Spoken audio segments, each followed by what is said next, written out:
Let's get this sports podcast party started, all right?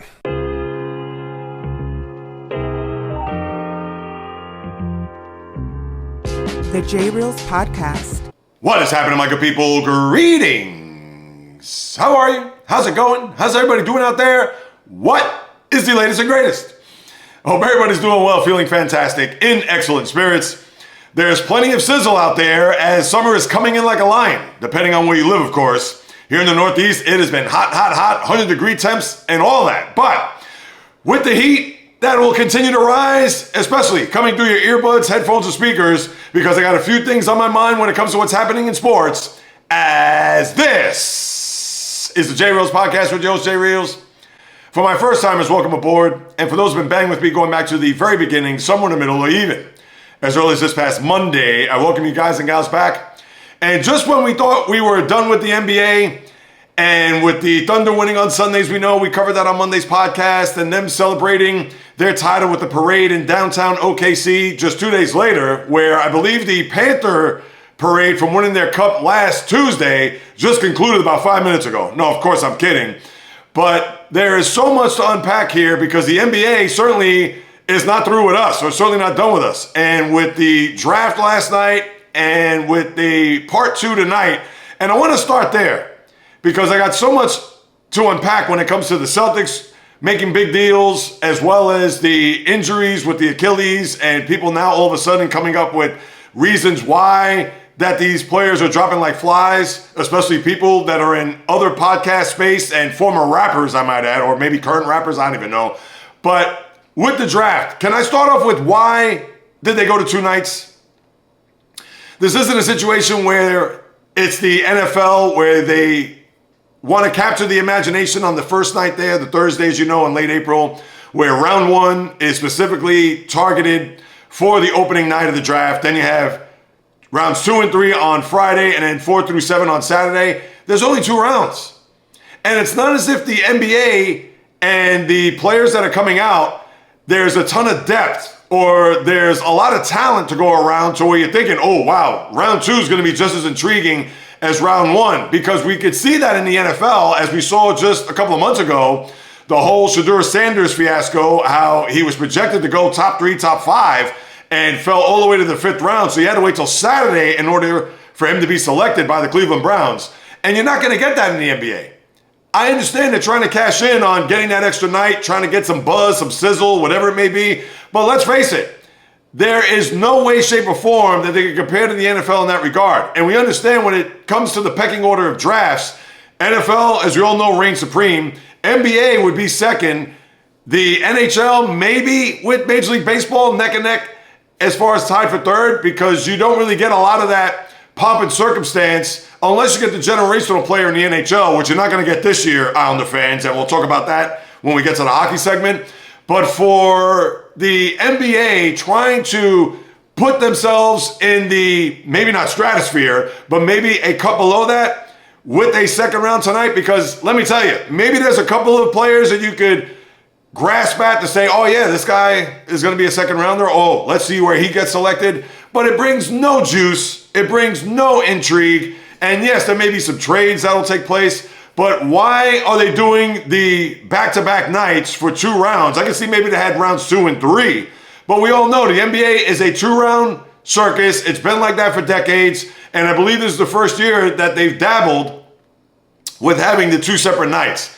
And one more time, people, it does not bring a heightened sense of awareness for the NBA fan, let alone the sports fan, to be like, oh, I got to tune in tonight to see where so-and-so is going to fall.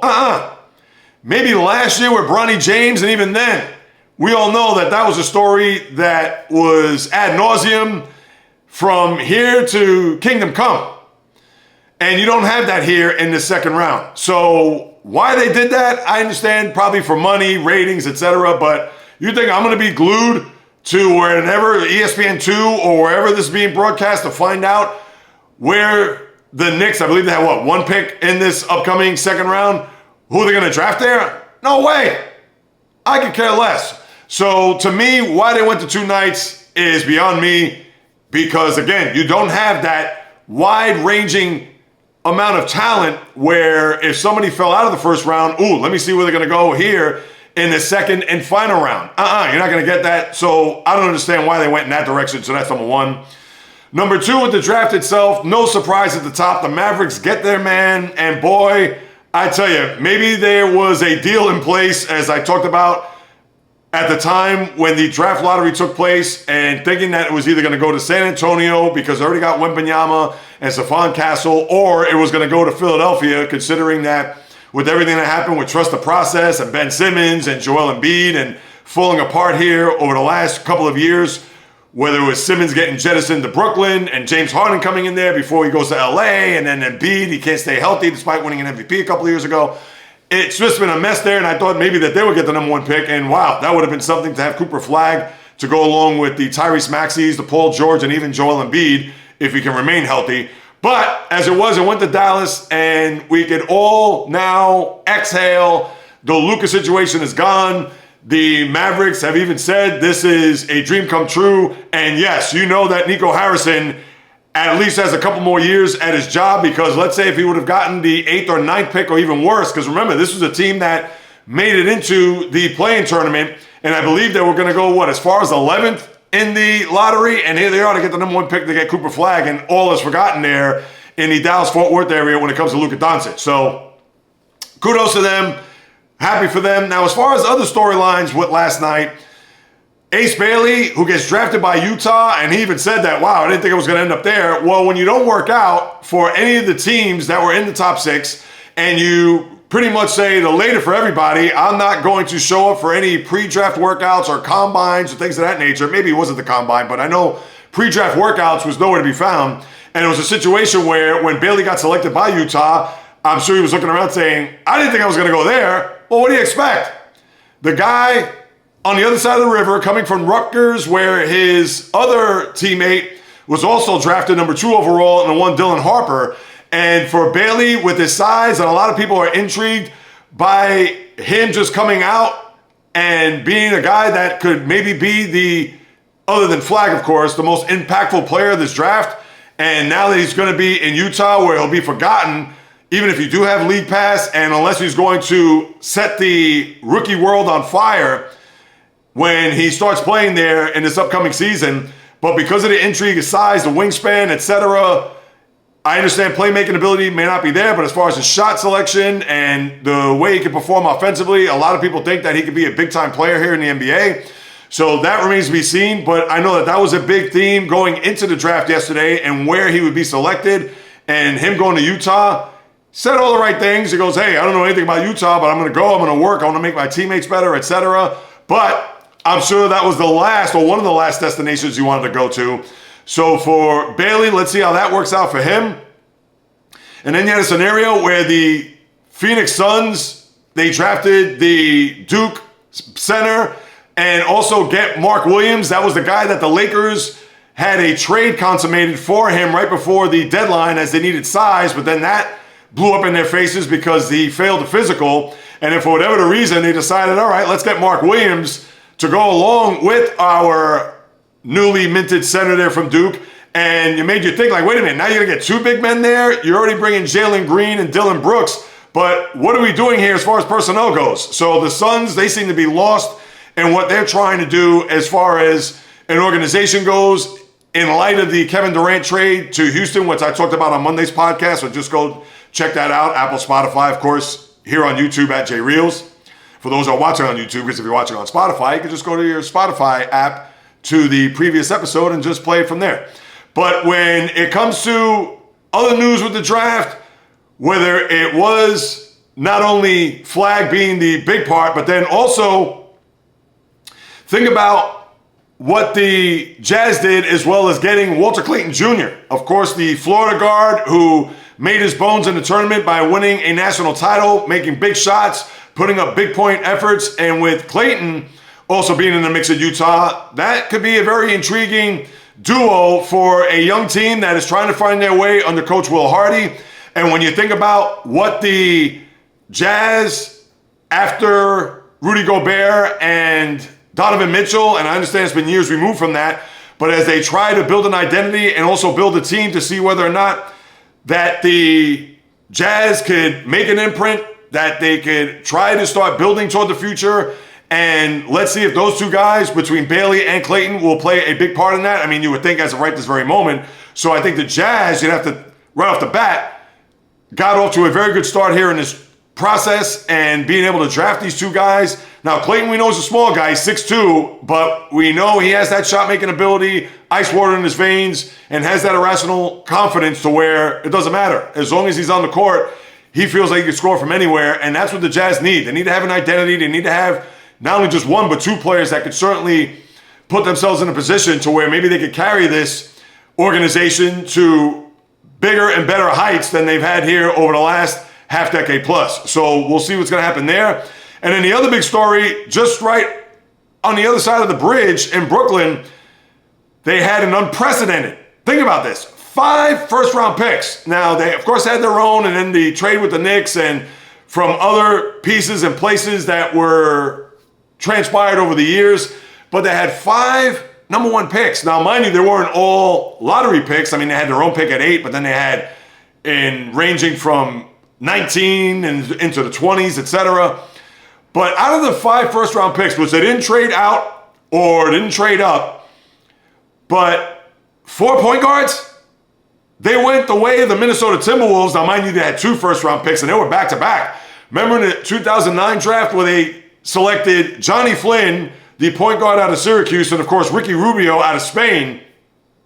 And then there was a guy named, what was his name? Oh, Steph Curry. That's right. Which was selected right after those 2 picks. And who knows if that would have changed the fortunes of the Timberwolves franchise if they would have selected Steph Curry instead of Flynn, who never really made it as a point guard. And Rubio had a very good NBA career. That may be a little strong, but had a good career and just recently retired. Had a bunch of injuries, back, ACLs, etc.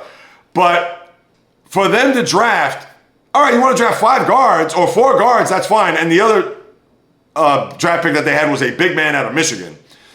But we could have mixed it up there. Was there a shooting guard that they liked? Do they really want to go point guard by committee here? They picked a guy from France. They picked, I mean, so many other point guards that you had your head spinning. So if you're a Brooklyn Net fan, and I get it, you want to look at maybe the best player available, but do they all have to be point guards? Now, they know more than I do because unlike a lot of other areas when it comes to the draft, I understand this isn't a situation where you're going to have those big guys or you're going to have guys at the forefront that you're looking to select, unlike years ago where drafts were deep, where you had 6 or 7 guys, because once you get past 8, now unless one of these guys blossom a la Giannis, and I'm not trying to compare anybody in this draft to Giannis when he was selected 15th back in, 2013, but the Nets, they could have gone in a different direction. They could have said, all right, let's draft 2 point guards, maybe 3 tops, and even that would have been a bit of a stretch. And as it was, the second pick that they got from France, I believe a lot of people thought that was a stretch. Let me see if I pronounce his name right, because you know me with names, people. This Nolan Traore, and he was selected with the 19th pick. And the first guy that they got was an Igor Demon from BYU. So any of these guys are going to pan out? And understand, Brooklyn, they have time. It's not as if they want to make an impact right away. It's not as if they're trying to, despite the fact that the East being wide open, it's not as if they're trying to swing for a grand slam here in this one draft, even with 5 first-round picks. But certainly puzzling, to say the least, why they went in that direction as opposed to not maybe going with a little bit of a mix there. All right, you want to draft 2 point guards because you don't have any right now? All right, fine. But to go 4? Big giant question mark there. So that's pretty much the draft in a big nutshell, because a lot of these guys I couldn't even tell you. I know the Heat, this Kasparis, Jakashionis, I can't even pronounce, you know me with names, people. And I understand Jace Richardson, that could be a really good pick. That was from Denver, and he goes to Orlando. And for him at 25, that could be a good selection for Orlando, as maybe they're looking to see if they could rise to the top of the East. And then you have a scenario where Liam McNeely, let me see if I can enunciate, from UConn, a shooting guard where they already have the likes of Bradley Beal, Devin Booker, and the newly Phoenix Sun, and the one Jalen Green. So you want to crowd your backcourt with another shooting guard. And again, you could go by best player available, but still a little bit puzzling to say the least, unless they have a trade. Now, he was traded to Charlotte. Yes, he was, as I see this here. And Charlotte, you got to admit, actually did pretty well, too, in their own regard, because Charlotte, who drafted Con Canepo from Duke, so you have he and Liam McNeely. I can't even pronounce this guy's name right. Liam McNeely. I know a lot of M's and N's to enunciate here. So you have those guys that could form a backcourt there with LaMelo Ball. So I thought Charlotte did pretty good. And I know the Sixers did take the Baylor guard, VJ Edgecombe, who's supposed to be a very good player and one that could certainly maybe make an impact in the backcourt to go along with Tyrese Maxey. So that we'll have to wait and see. But a lot of these other guys, I couldn't even tell you. Yang Hansen from China, Johan Berenger from France. Yeah, we know about Drake Powell, who goes to the Hawks. They're from the Tar Heels of North Carolina. But there are a lot of guys, even the Celtics, Hugo Gonzalez from Spain. I'm not going to sit here and dissect these guys and break them down. I think the Celtics did very good. No, to me, that'd be a complete waste of time. So that's what you have in the first round. And the second round here with the best available, this kid from Stanford, Maxime Renaud. That's a guy that a lot of people are looking at here. And listen, whatever you get in the second round, you just wing in a prayer, hope that they can land on the roster and maybe be a decent role player. You're not going to expect them to be the next Draymond Green or the next Jalen Brunson or even, dare I even say, the next Nikola Jokic. So round 2 tonight, we'll see how that all unfolds. Let me move it along here because I got quite a few NBA bullet points to get to. And the next one I want to discuss before I get to the Achilles injuries are the Celtics, because for them to reset the salary cap or the luxury tax and get under that second apron, you knew it was going to be huge. And not only that, but they're also going to retool in the process based on the players that they brought back. And for starters, Jrue Holiday, I know that was a tough one to swallow if you're a Celtic fan. We know that he brings the defense, albeit starting to get a little bit long in the tooth, as you saw in the Knicks series. And for them to trade Holiday to Portland to get back Anthony Simons, who is a good young player, scorer, doesn't play defense, but can shoot from three, which is certainly the MO of the Celtics. And for a guy that's in the walk year of his contract, I'm sure he's going to try to put up big numbers. And who knows if he's going to be a guy that's going to stick around there with the Celtics. Now, if he has a big year, he's going to try to get a big payday. So that may not bode well for the Celtics long term, especially with the second apron, as they have to pay $60 million and upward to both Jason Tatum and Jaylen Brown. So that pretty much leaves scraps for everybody else. Now, I know they're going to be $180 million underneath with the trades of not only Holiday, but also Kristaps Porzingis, who gets sent to Atlanta in a three-way deal with Brooklyn, where the Celtics get Georges Niang. And he's a guy that's going to be a role player, more so defensively, and that's what they're going to need. They're going to need a guy that's going to actually play some defense. So maybe with the Simons deal coming on to Boston, you get more offense there, and Jiang, you get more defense. So for the Celtics, I think that they made out the way they could make out. Obviously, they re-signed Jrue Holiday in the offseason last year, and they weren't going to pay him $35 million a year. So now that the Trailblazers are on the hook for that, where Simons, you're going to pay the 1 year. But again, they bottom out. They get $180 million with cap relief, and they get under that second apron. They're going to have to pay some luxury tax, but they don't have to worry about not having to put more pieces in place, considering that the East is wide open. And even if the Celtics win anywhere between 45 to, let's say, 52 games, they could still try to make a run at an Eastern Conference final or even further with the players that they have on their roster now. So, again, this is early stages. I don't think Derek White's going to go anywhere. I'd be shocked if Jaylen Brown gets traded here unless they get a sweetheart deal. And you know anything goes here in the NBA. As Brad Stevens, he's going to wheel and deal. And being the executive that he is, he's made a lot of shrewd and pushed the buttons on some big moves. Obviously, Derek White, Jrue Holiday, etc., just over the last couple of years. So let's see. I don't think the Celtics are finished. I don't think they're going to do anything blockbuster unless they get that Godfather offer. So we'll have to wait and see what's going to happen there as we move it along, where July 1st is going to be the opening of the free agency period. And it's not a big-time free agent crop, which I'll talk more about on Monday.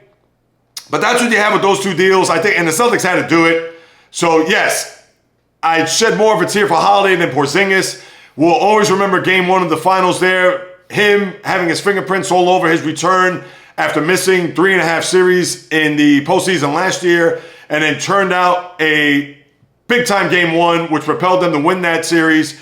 And for Porzingis, who was not healthy here in this postseason, had this issue with breathing and did nothing in the Knicks series, well, he goes to Atlanta, and when he's healthy, he could certainly be a player that on both sides of the floor could certainly do some damage. But when he is not healthy and not playing, forget it. Or when he is relatively healthy, like he was this past postseason, you didn't get much out of him. So the Celtics had to do what they had to do, and I'm for it because they had to get under that second apron and try to relieve a lot of this money that is on their payroll, and they did do so by getting rid of 2 players that are making a fortune. So I cannot disagree with the front office whatsoever, ever.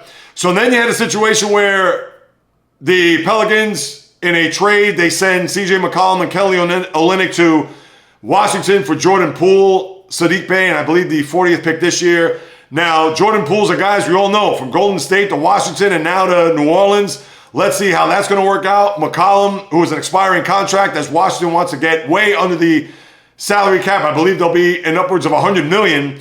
So the Wizards, unfortunately, they are a basketball Siberia, have not done anything in forever, dating back to the days of John Wall and Bradley Beal. And I understand they made a postseason and had a little bit of a run there, making it to a conference semifinal in 2017? But they have done nothing pretty much ever since. So let's see if that's going to kind of rebuild the Wizards. I said the Capitals before. If I did, my apologies. But the Wizards, to get them set up to maybe being a team that could build and be respectable here as we get toward the end of the decade.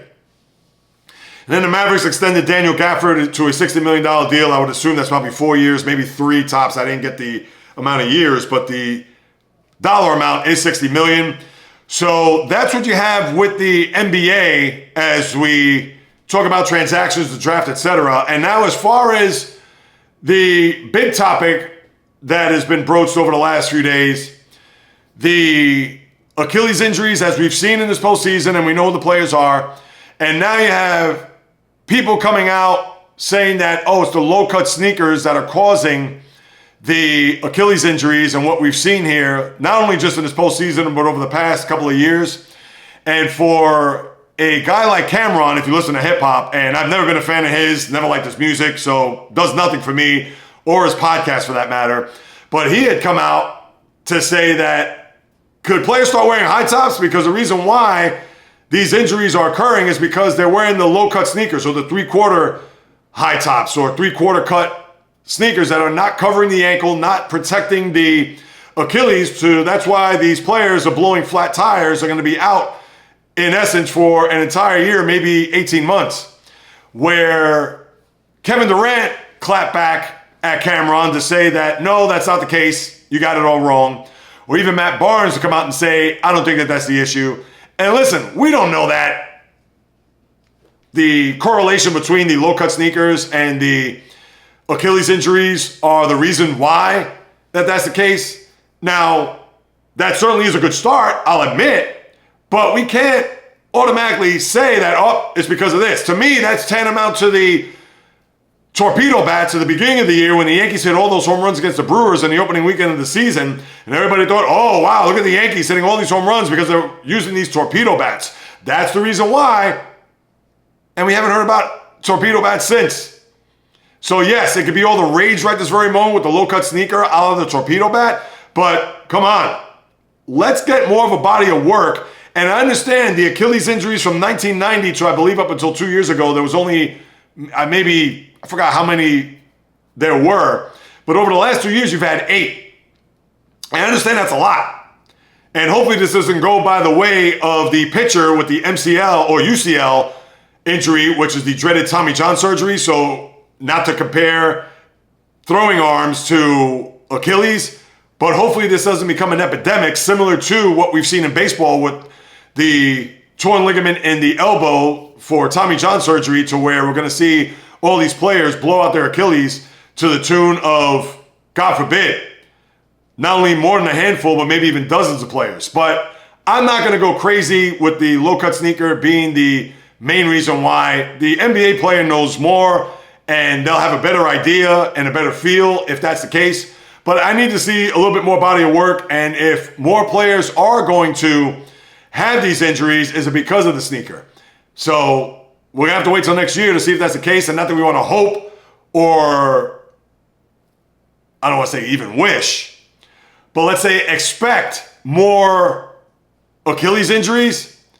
But we're only going to know until these injuries happen, and hopefully they are few and far between, as there's been a rash of them here throughout the course of the last couple of years and obviously this postseason. And then lastly, before I move it along, I have to bring this up because this is comical. Now, the Knicks, who have interviewed the likes of Mike Brown and Taylor Jenkins, and have also interviewed the Minnesota assistant on the side of Chris Finch and the one Mike Honori, now are going to interview the former Charlotte coach and the one Jesse Borrego, who has a pretty good reputation throughout the league. But man, the Knicks, remember what I talked about a couple weeks ago, screwing up a lottery ticket? Your next coach is going to be a guy that I'm sure you're going to have side-eye, a big giant smirk, and you're going to really wonder whether or not he's going to fit in with the culture, with the organization, etc. But again, that's not the coach's fault. That is the front office's fault. And I just thought to bring that up as they still continue to look for a coach when they absolutely positively didn't even need to. So I'll leave that right there.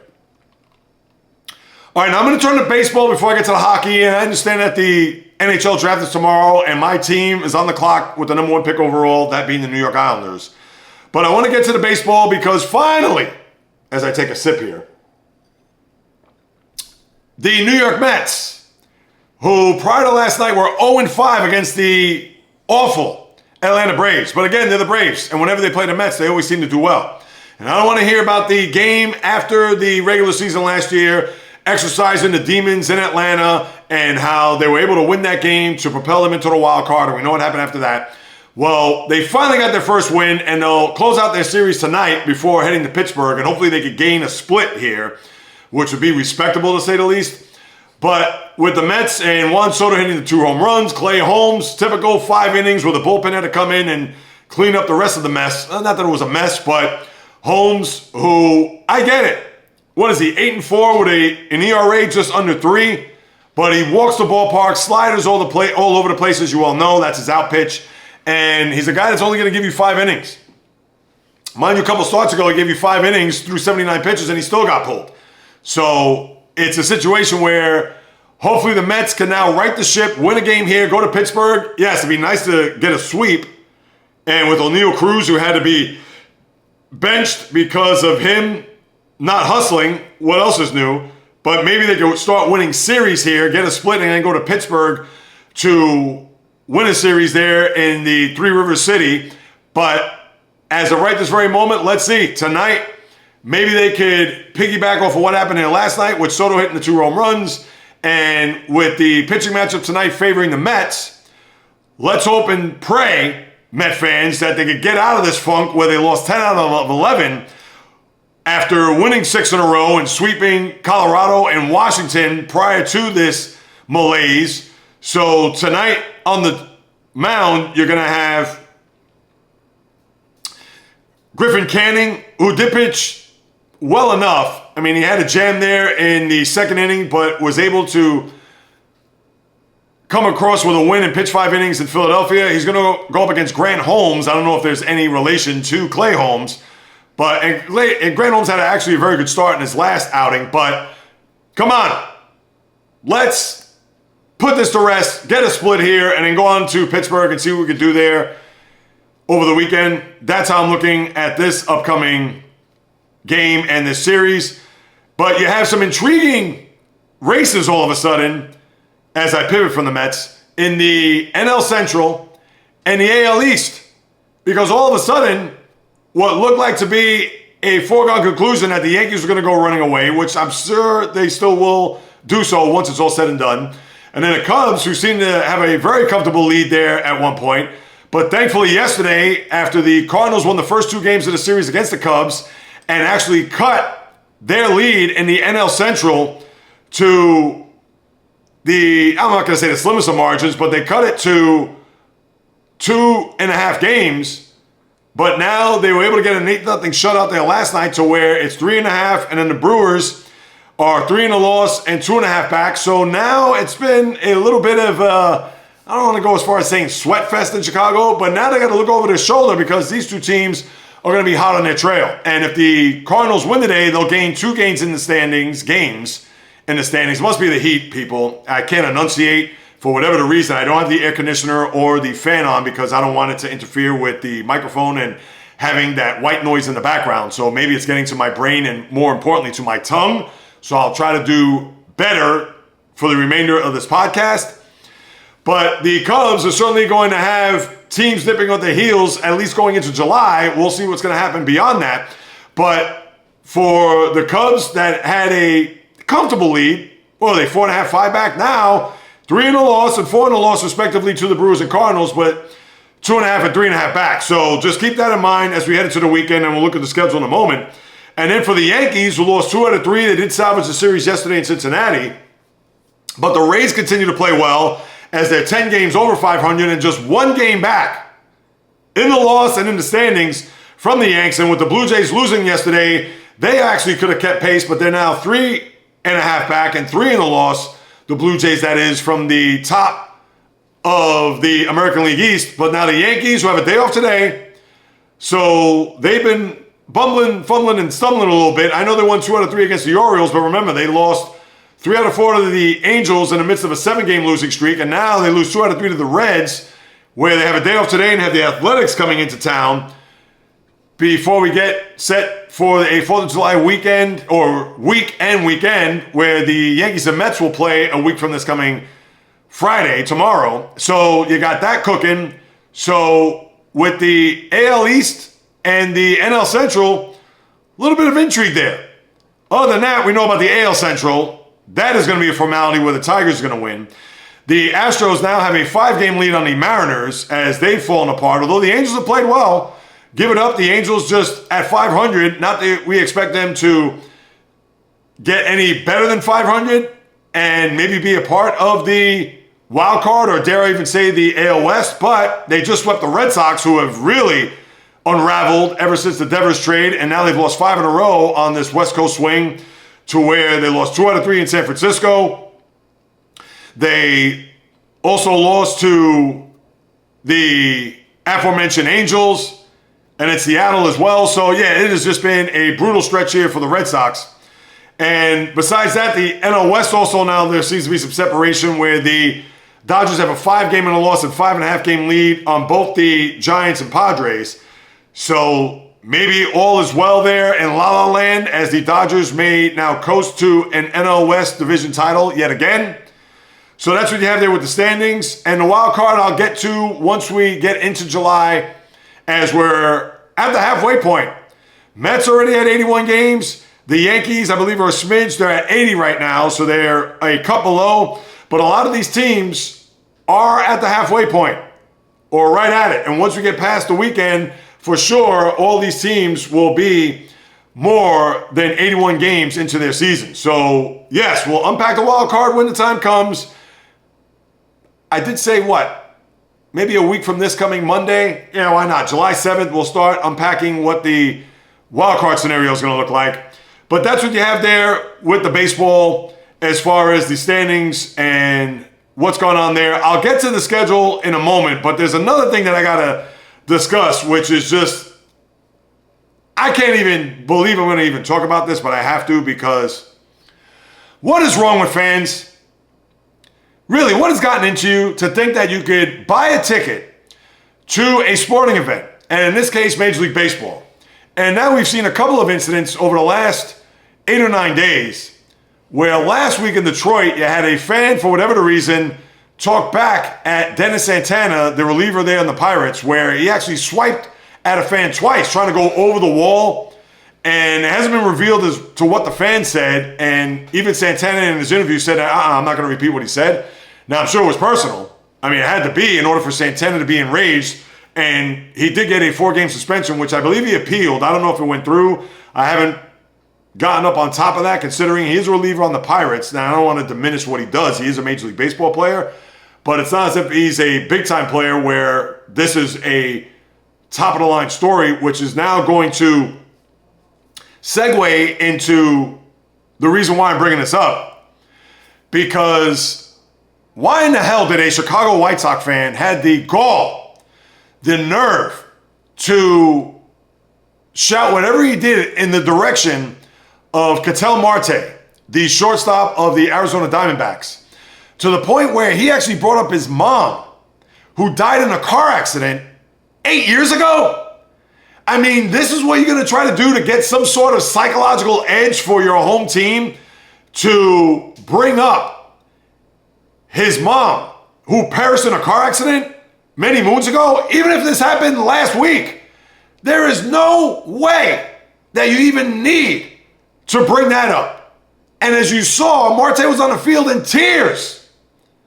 And this is just a disgrace to where the fan was banned for life. And not only just in whatever the name of that ballpark is, rate field, it was progressive, I don't even know what the hell it is, guaranteed rate.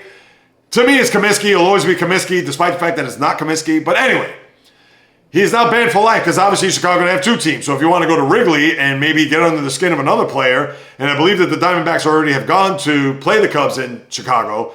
So, I mean, this is just an out-and-out downright disgrace. And I'm glad that they banned this fan, and I don't care how much money the guy has. I don't care if he had a front row seat. I don't care if he decided to pick on Marte for whatever reason that day, and because he paid a ticket, oh, I don't care, I can say what I want. No, you cannot. Listen, you want to say Marte, you're a bum, you suck, go home, whatever, take a ride on the bench, you struck out. All right, fine. And maybe the bum is a little bit too much, but you're not cursing at him. You're not saying anything that is something that he's never heard before, but to bring up his mom? I mean, we got to do better, people. I mean, this is just, it's inexcusable, it's inexplicable, it's just everything. And hopefully this is, and it was a good thing that Major League Baseball did this, because now, if anybody else is going to feel like they have the cojones, or the stones, or the gumption to puff out their chest because they want to curse out a particular player and maybe bait him, whether it's by race or worse, talking about a player's family member, one that is no longer here with us, then guess what? They're going to get the heave-ho and not be a part of any Major League Baseball facility. So great for baseball to do that. I'm happy that they did that because, man, when I saw that and I saw Marte on the field, I mean, please. Society, what are we doing here? I'll just leave it at that. And speaking of the Diamondbacks, Corbin Carroll fractured his left wrist. There I go, fumbling my words there. As he got hit by a pitch there, and who knows how long he's going to be out for. I didn't see the timetable. Usually something like that could be 4 to 8 weeks. I don't know if it's that long. It's a fracture, but I don't know if it's a hairline. Who knows? But that's a big piece of their puzzle. As we know, the Diamondbacks trying to scuffle around to see maybe they could be a part of the wild card, because right now the division looks like it's going to be long lost right in front of them unless they have a miraculous run here in the second half. But Carroll is a big loss there for the Diamondbacks as they try to tread water there in the National League. And Cal Raleigh hit another home run. He's at 32 right now, where we talked about that on Monday. Who is Cal Raleigh? Well, this guy, for whatever the reason, he has just been on a tear when it comes to home runs. And when you think about it, I believe they've hit the halfway point. So he's on a pace. Cal Raleigh, the catcher of the Mariners, he is on pace to hit 64 home runs. And considering that they've played 79 games, he may be on a pace to hit more because they're not even at the halfway point. So just keep that in mind as we move it along there in the baseball season. As far as the schedule here for the week, you have the 4-game series that are closing out there, as we discussed on Monday, whether it's Mets, Braves, Chicago, St. Louis, Athletics, and Detroit. But looking ahead to the weekend, we know about the New York teams and who they're playing. Tampa at Baltimore, Minnesota at Detroit, which is actually a Sunday night game, Twins-Tigers. Although the Twins have been awful here. After that 13-game winning streak, which propelled them into the mix there for the Central, And then they took 13 steps forward, and now taken 15 steps back. So keep that in mind. St. Louis at Cleveland, San Diego, Cincinnati, Toronto at Boston, Philly at Atlanta, Seattle at Texas, Chicago at Houston, LA at Kansas City, Washington and LA, the Angels, and then Miami, Arizona. So you have some good series. The series of note that I would look at over the weekend, not Twins, Tigers, not even Philly, Atlanta. I would say Cubs, Astros, because they're both division leaders right now. That's probably the best. And that's Kyle Tucker going back to Houston for the first time. So that'd be interesting to see how that will shake down as he returns to the team that drafted him and the team that he won a World Series, as you all know. So we'll see where the Major League Baseball landscape will look on Monday, but that will conclude what's happening there on the diamond as I get out of the batter's box. And I lace up the skates to take a trip around the ice here real quick because the NHL tonight, or really tomorrow night, the draft begins, and I believe it's in Los Angeles, to where the New York Islanders, my beloved team, who need a big-time overhaul, a team that after back-to-back semifinals, or conference finals, as you want to call it, 1 year because of the pandemic, they weren't necessarily a conference final.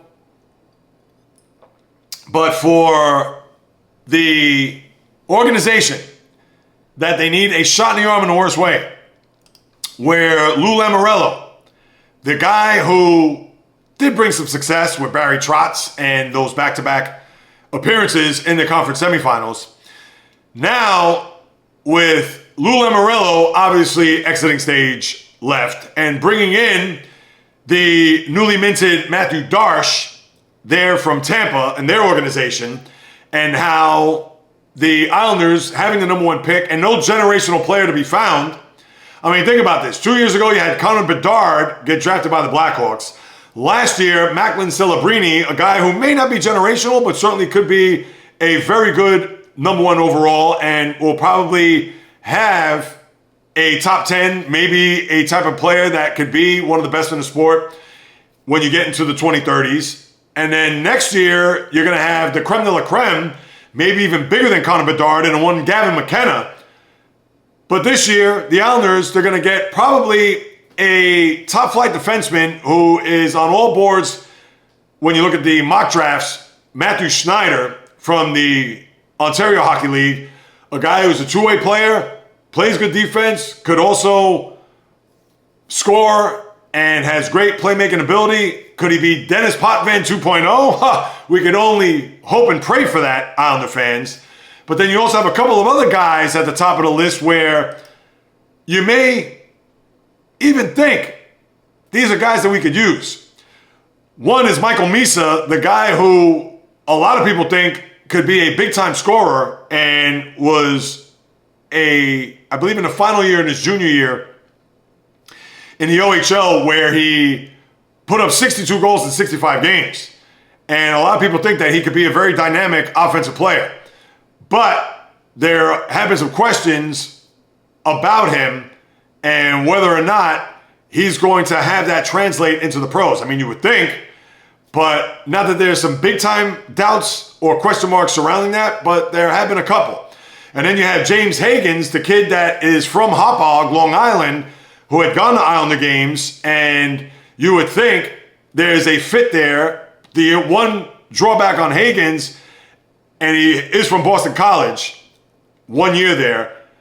The one drawback you have is that his size. He's 5'11", he's small, and obviously in a game where you're going to have a lot of big players, big guys, when you're going up against the likes of the Florida Panthers who bring size and forechecking and physicality, maybe Higgins is the guy that you want to have on your team.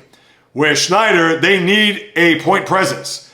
I understand the Adam Pellics of the world and even the kid that they brought from Montreal, the Romanovs of the world, I couldn't even think of his name. I'm not in Islander mode, my apologies. Where, yes, he has played well, but certainly isn't a guy that could carry or lead your defense on both sides of the rink. So let's see if the Islanders and where they select. I think they're going to go with the defenseman Matthew Schaefer If I said Schneider, I think I may have said Schneider. And again, it must be the Heat people. And my apologies one more time for me being tongue-tied and maybe my brain being fried on top of that throughout the course of this podcast. But Matthew Schaefer, like the beer back in the day, he is a guy that I would think the Islanders will probably select.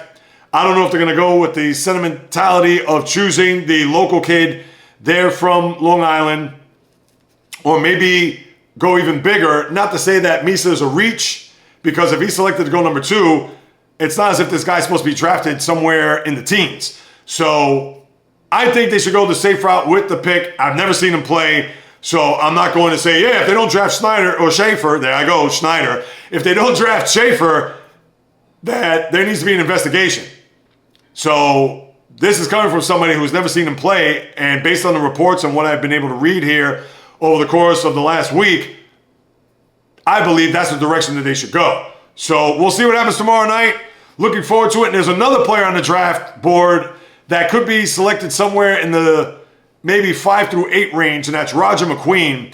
He's a guy that brings that two-way playmaking ability, but also brings the physicality, which is a rarity in the sport, because you don't have the Cam Neelys of the world. You don't have guys that are going to be a threat on both sides of the ice. You don't have a guy like Alexander Ovechkin. I'm not trying to compare him to Ovechkin as far as goal-scoring prowess, but there is a connection to where his size, his strength, and his physical play could be a very sexy choice for somewhere in the middle, whether that's Nashville, Philly, Boston, and who knows, maybe it'd be a perfect Bruin for that matter. But Roger McQueen is a guy, 6'5", a lot of intrigue. Let's see where he falls there at the top of the draft, somewhere you would think in the middle between 3 and 7. So we'll keep an eye on that.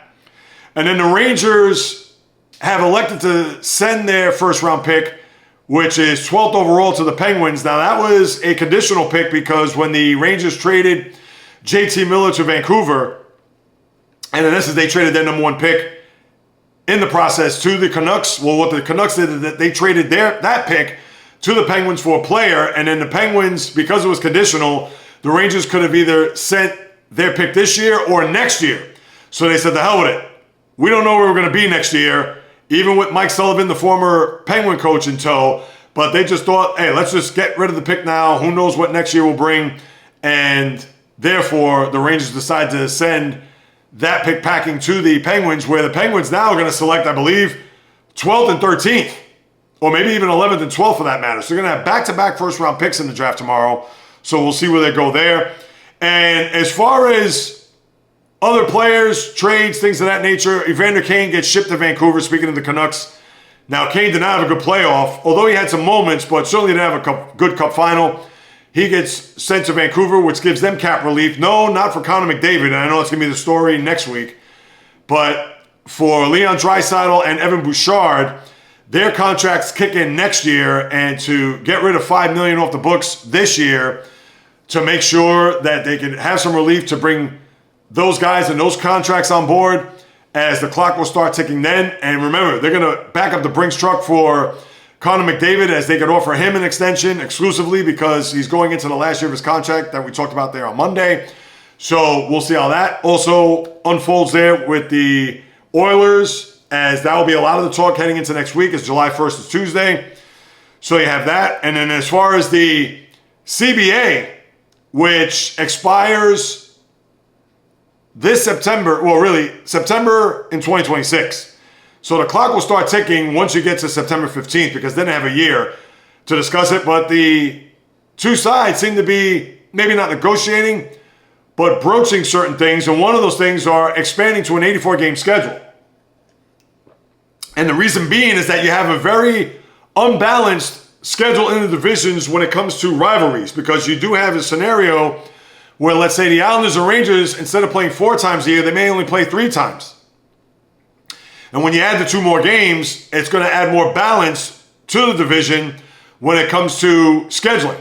So 84 games, that's another couple of games. All right, fine. I wonder if the players will sign off on that. That means a couple extra dollars in their pockets for more games. So I would think that they would collectively bargain with the owners and obviously with the head of the union there, which I believe is still Donald Fair, if I'm not. No, I believe he stepped down as the head rep union guy for the players. But 84 games, adding 2 more. Let's see if the players will agree to that. And not to say that's going to happen at any point soon, but because there's still time, and with the clock really starting to tick once you get to September 15th, that's something that has been brought up by Gary Bettman and the powers that be to see whether or not that they would expand 84 games just so they can have that balance in the division. But one thing they should do is also scrap the current playoff format and just go 1 through 8. Don't have the wild cards. I mean, that's just a waste of time. You have these repeat matchups in the opening round, whether it's LA and Edmonton, as we've seen 4 straight years, Tampa and Florida, as we've seen a million times, Carolina and the Devils. I mean, I'm tired of it. Even the Islanders, when they've made it to the postseason. Can we just scrap that and go back to the 1 to 8 in each conference, please? Is that a lot to ask? I don't think it is. So that's what you have there. And then let me close out with this. The class of 2025, when it comes to the Hockey Hall of Fame, has been announced. Now, it's been up to 8 players and coaches, things of that nature. But the 4 players that are going to go are Zdeno Chara, Joe Thornton, Alexander Mogilny, and Duncan Keith.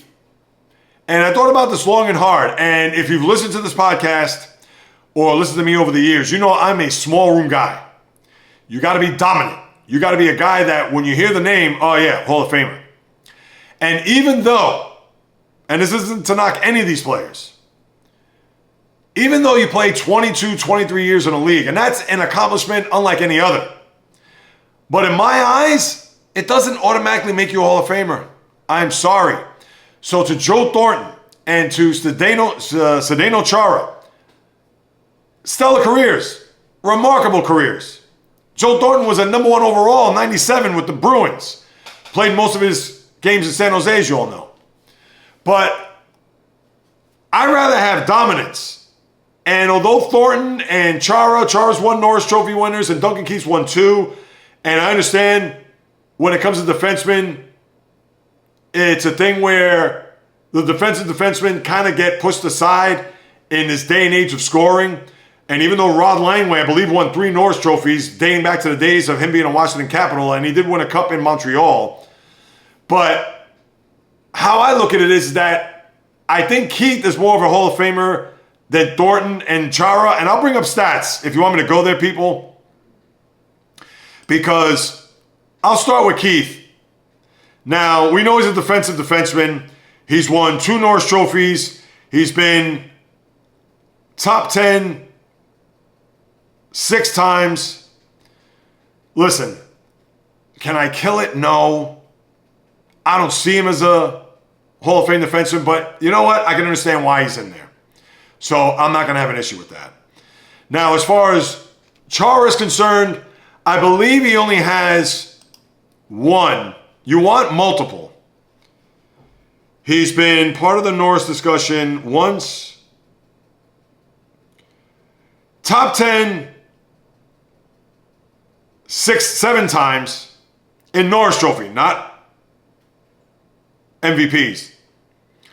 And all right, he's gotten a second place vote. He's gotten 1, 2, 3.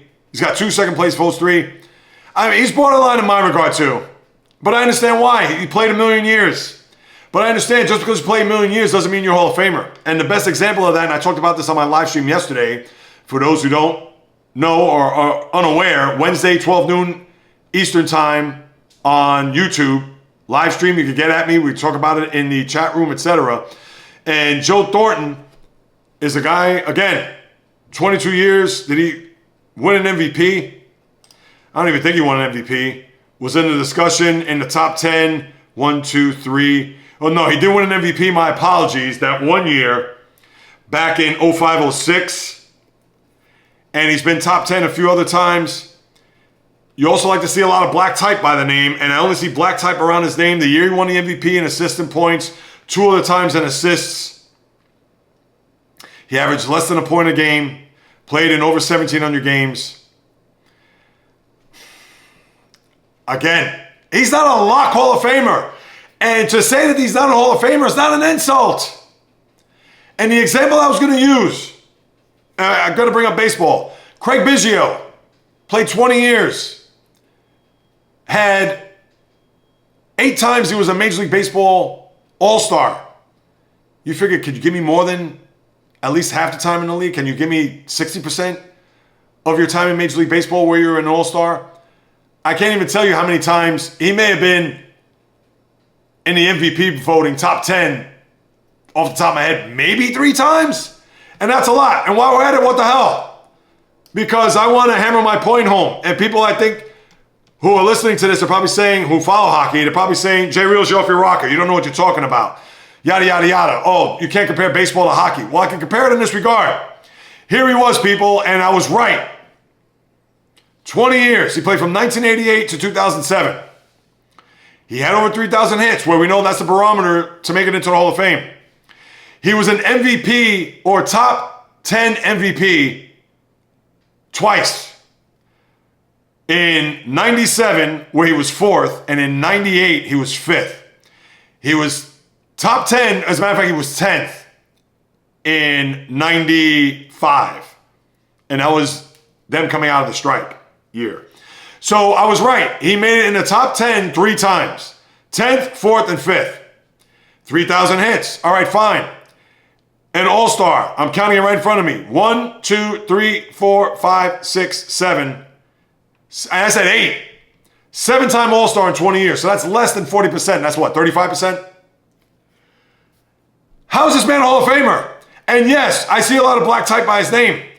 A lot of it is because he played in 162 games 3 times, which led the league. And he led the league in plate appearances. He was a leadoff hitter. 1, 2, 3, 4, 5 times. He led in runs twice, led in doubles 3 times, and stolen bases once, 39. All right, black type, I do see it. But for plate appearances, it's not as if he led the league in home runs, RBIs, batting average, slugging, OPS. Those are the categories that matter. So, yeah, he can have all the doubles he wants and all the plate appearances, and he's played 162 games where he led the league. Fantastic. But he's not a Hall of Famer. And one more time, it's not an insult to say a player's not a Hall of Famer. That's why I get it why Thornton, Chara, and Duncan Keith are Hall of Famers. And even Alexander Mogilny, who scored 76 goals one year, had 126 points one year, and 100 points another, and was a big-time goal scorer. But I can understand why, and mind you, he retired after the 05-06 season and thought that he was never going to get into the Hall of Fame. And now he's going in. But I can see why he's going into the Hall of Fame for this reason only. He was the first player to defect from the Soviet Union at the time to go into the NHL. And that's historic. And because he had an excellent career. Now, if he was a guy that played 5 years and scored 100 goals, he's not a Hall of Famer. But he had big seasons, mainly for the Buffalo Sabres, played for the Devils, and I believe another team or two. But I can see why Mogilny, because he was a trailblazer in that regard. He broke the mold by becoming a player, leaving his home to play in the NHL, which then set the stage for guys like Sergei Fedorov, Vyacheslav Fetisov, guys like that to play in the NHL. Igor Larionov, etc. And then obviously all the Russian players that have followed suit. Now we understand the barrier had been broken at that time where no more Soviet Union, but you understand where I'm coming from. So I can see why Mogilny, although didn't have maybe the dominant stretch where he had dominant seasons but didn't have a block of dominant years, 7, 8, 9, 10 years where he said, oh, that's automatic Hall of Famer. When you think of Sidney Crosby, automatic. When you think of Alex Ovechkin, automatic. And you're going to see the likes of Connor McDavid, Nathan McKinnon, those guys, automatic. Those aforementioned, to me, aren't automatic. Sorry. Call me crazy, call me stupid, call me you don't know what I'm talking about, but I gave you Biggio as the one example. I understand another sport, but where was the dominance in his game over the course of his career, despite getting 3,000 hits, that we could say, oh yeah, Biggio, he is Babe Ruth, he is Ted Williams, he is Mickey Mantle, he is Joe DiMaggio, he is Henry Aaron, he is Ty Cobb. He doesn't belong anywhere near that wing when it comes to the Hall of Fame. And yes, he's in the Hall of Fame. And I don't want to knock Rick Biggio, but that's the example. All right, as I get off my soapbox, that'll do it, my good people. Another episode just about the books. As always, thank you so much for stopping by, carving out precious time out of your day to listen to what it is I have to say about what goes on in the wonderful world of sports. If you haven't done so, please subscribe, rate, review. Throw me a few stars, write a review on Apple, Spotify, JAYREELZ.com, the YouTube channel, at JAYREELZ. I keep pushing that, people. I have to because I'm trying to get to 1,000 subscribers. I'm at 644, slowly but surely trying to get there so I can start monetizing. And there's going to be a lot of other things coming down the pike over the course of the next few weeks into the second half and the third quarter of 2025. So keep an eye out for that.